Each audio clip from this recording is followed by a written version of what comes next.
السلام عليكم ورحمة الله تعالى وبركاته. أهلا وسهلا بكم أخواتي. رجعت لكم من جديد في قناة ريناد جاسمين مع ترتولات كما راكم تشوفوا من أروع ما يكون. شوفوا ترتولات بالجاناج، راح نديروا فيها كراميل وراح نديروا فيها كوستيو فوتين مع براليني، يعني راح تكون هالترتولات روعة روعة.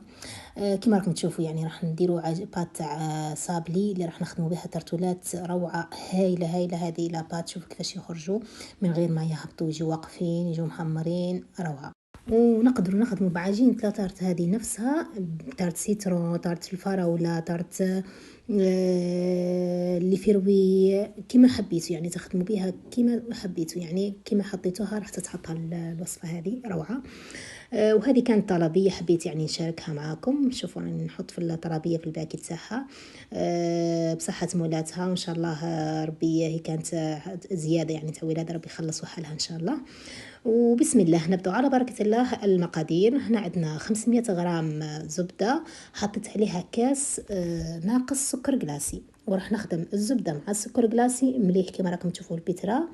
ومن بعد راح نبدا نضيف 4 حبات بيض، ولكن مش راح نضيفهم دفعه واحده. هنا السر تاع الخفه والهشاشه تاع التارتولات هذه هي انك تضيفي البيض حبه حبه حتى تختفي الحبه الاولى تماما. شوفوا تعود كانها زبده وحدها باش نضيف الحبه الثانيه تاع البيض، وهكا مع باقي البيض حتى نكملوا الكميه كامله.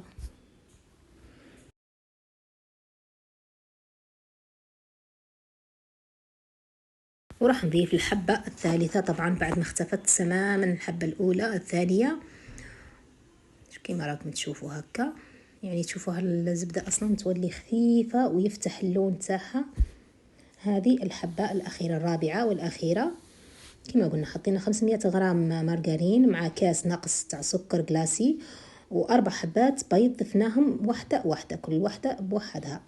وراح نضيف نصف ملعقه كبيره فاني، وملعقتين كبيره عصير الليمون، وبرش حبه ليمون كبير، يعني برش حبه ليمون راح يعطيها نكهه رائعه مع عصير الليمون هذاك. ونخلطهم مليح مع بعض كما راكم تشوفوا هكا. وراح نضيف لها كأس نشا معمر مليح، يعني كاس معمر مليح تاع نشا. ونخفق اول شي، يعني ندير السرعه خفيفه، ومن بعد نعلي شوي الفيتاس حتى تندمج هذيك النشا مع الزبده كما راكم تشوفوا هكا. نوقف البترا ونضيف الفرينه. هنا ضفت 2 كيسان مع ملعقه تاع قهوه من النوع الملعقه الكبيره شوي، تقريبا نصف كيس خميره، خميره كيميائيه. ونخلطهم كما راكم تشوفوا تخليطه خفيفه. اول ما يختفي المواد الجافه نوقف. هنا لقيتها راهي ناقصه شويه فرينه، زدت ضفت لها كاس، يعني حطيته كاس ولكن خليت منه الكاس الثالث، ولكن بعد وليت ضفته لقيتها مازالت محتاجه، ضفت الكاس كامل. وهذا القوام تاعها شوفوا كيفاش جات بيضه خفيفه. ولازم تخلوها طريه كما شفتوها هكاك، لازم تكون طريه شوي. نغلفها بكيس بلاستيكي كما راكم تشوفوا هكا، ونخليها ترتاح اقل شيء نصف ساعه باش نقدروا نخدموا بها. وراح نروحوا نحضروا كريم كراميل مع بعض. كما راكم تشوفوا هنا عندي كأس حليب وكأس سكر عادي وكأس حليب، وعندي ربع كأس حليب كذلك هنا على جنب. راح نذوب فيه ملعقة كبيرة معمرة كما شفتوها نشا، نذوبها ونخليها على جنب. ونروح نحضروا الكراميل. هنا جبت المقلة وحطيت فيها السكر، وزعته على المقلة بالكامل من غير ما نحركه كما شفتوه حتى بدا يتكرمل، يعني بقى غير حاجة خفيفة السكر من فوق ما تكرملش.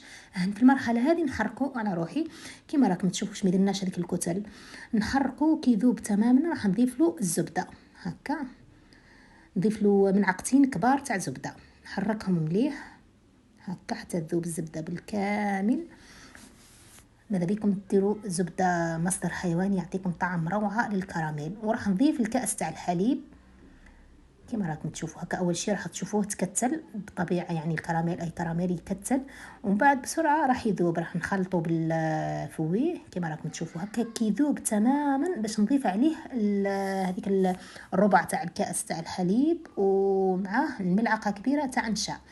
اول ما يثقل القوام تاعو نوقف عليه النار كما راكم تشوفوا هكا، ونفرغه نصفيه، يعني لازم نصفيه كما راكم تشوفوا هكا. ممكن يكون فيها كتل، يكون فيه يعني سكر ما ذابش، لازم ديروا الخطوه هذه نصفوه كما راكم تشوفوا هكا.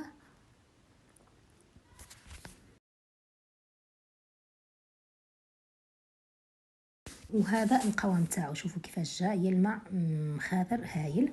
ونروح نحضروا القناج كذلك، يعني القناج لازم يريح اقل شيء 6 ساعات باش نقدروا نخدموا به. عندي هنا 500 غرام شيكولا نوار و500 غرام شيكولا حليب خلط، يعني درت ميلونج بين شيكولا حليب وشيكولا نوار. وحطيت 500 غرام كريمه سائله، غليت هذه الكريمه السائله يعني كانت سخونه تغلي يعني مغليه، ونخليها هكا شوي بعض الثواني حتى نذوب هذيك الشيكولا نحسها انها ذابت باش نبدا نحركها كيما راكم تشوفوا هنا. راهي تقريبا ذابت. راح نحركها كيما راكم تشوفوا هكا، تبان لكم المره الاولى شهبه ومن بعد تبدا يرجع لون الشيكولا. وراح نضيف عليهم ملعقتين كبار زبده، نحرك مليح كيما راكم تشوفوا هكا. وهذا القوام تاع القناج تاعنا راح نغلفوه بكريم فيلم كونتاكت ونخليه كما قلت لكم اقل شيء تحضروه قبل 6 ساعات او قبل بيوم، يعني احسن يكون تحضروه قبل بيوم. ونروح نحضروا التارتولات.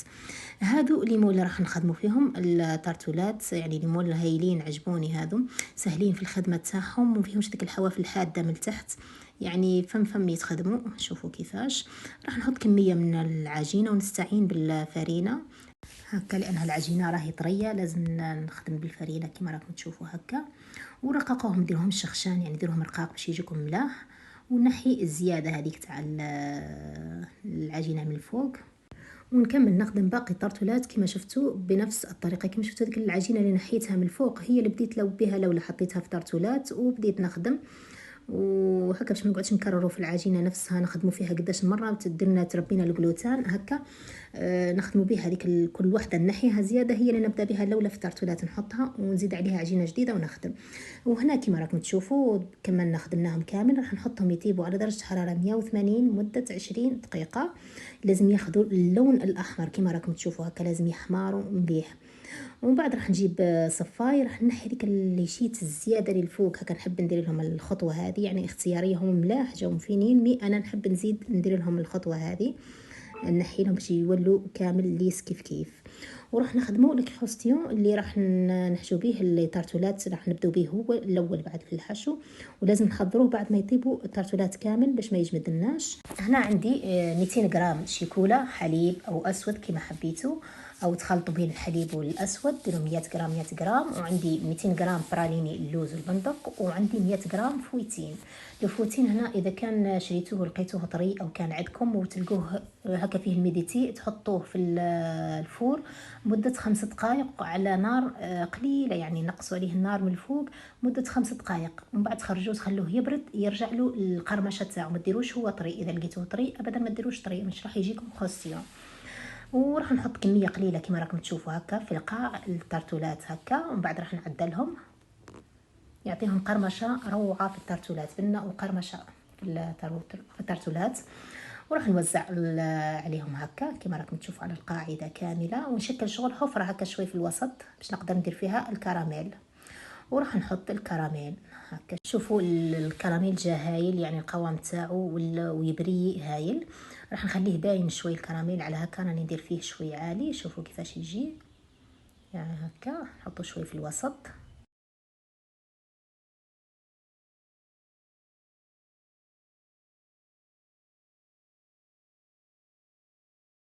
اخر شي راح نحط الكاناش كما راكم تشوفوا. الكاناش تاعي حطيته في لابوش. كي تخلوه يعني كما قلت لكم خلوه 6 سوايع، ما تخلوش في الثلاجه ابدا، خلوه في المطبخ فقط باش ما يجمدلكمش. اذا جمد ما تقدروش تخرجوه في بلابوش كما هكا. لازم يكون القوام تاعو مش سايل وماهوش يابس هكا، يجي طري. ونخرجوا يعني بلا دوي. حطيت دوي يعني اللي تحبوه، دوي سامبل تحطوا دوي منقشه كما هكا كما حبيتوا. عندي هنا زينت بالبندق. البندق طبعا تحمصوه قبل ما تزينوا به، ما تحطوش البندق ني تزينوا به، لازم يكون محمص هكا. نحمصوه نزينوا به. وحطيت شوي لي فايدور على جنب هكا. وهذا الشكل تاعها طبعا نحطوهم في لي كيسات. حطيت كيسات بيوضه سامبل تاع تيلو، وحطيت هذا الشباك اللون بني خرجوا تحفه. وما نحكي لكمش على القرمشه تاعهم والبنه تاعهم روعه، يعني فيهم هذيك القرميشه وهذيك البنه تاعهم، جو ميلونج رائع. نتمنى انكم تجربوا الوصفه هذه ان شاء الله وتعجبكم. والى هنا وصلنا لنهايه الفيديو، دمتم في رعايه الله وحفظه، نلتقي ان شاء الله بفيديو جديد ووصفه جديده.